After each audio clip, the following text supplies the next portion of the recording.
A biografia que eu escrevi do Mário de Andrade, Em Busca da Alma Brasileira, é a primeira biografia publicada no Brasil e traça a trajetória do Mário de Andrade desde o nascimento em 1893 até o seu falecimento em 1945. Portanto, percorre a história cultural brasileira na primeira metade do século XX, que foi uma época de intensa discussão, não só na área cultural, mas também na área política, na área social. O Mário de Andrade é uma figura exponencial na cultura brasileira, né? Escreveu romance, contos, crônicas, poesia, mas ele foi além disso, porque ele se envolveu em diversas atividades paralelas. Foi líder do modernismo, foi músico, professor de música, folclorista, jornalista, diretor do Departamento Municipal de Cultura em São Paulo. Então foi um intelectual completo, né? O que ele pretendia é justamente valorizar a cultura brasileira de raiz.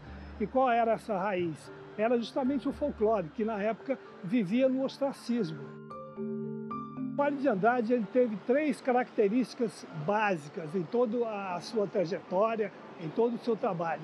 Primeiro, ele foi um cara de uma imensa curiosidade intelectual. Ele se interessava por todos os assuntos relacionados à cultura brasileira.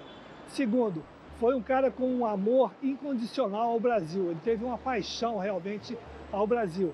E, em terceiro lugar, ele foi um cara de pensamento independente.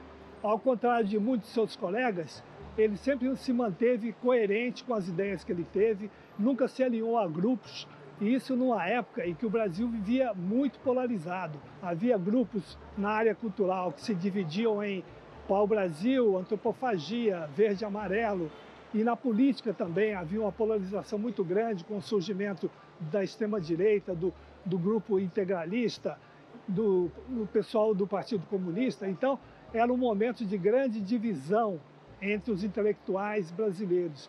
E o Mário manteve essa trajetória coerente, sem se aliar a nenhum grupo, sempre com uma mentalidade aberta, sempre voltado para descobrir, interpretar e procurar entender o Brasil da melhor maneira possível.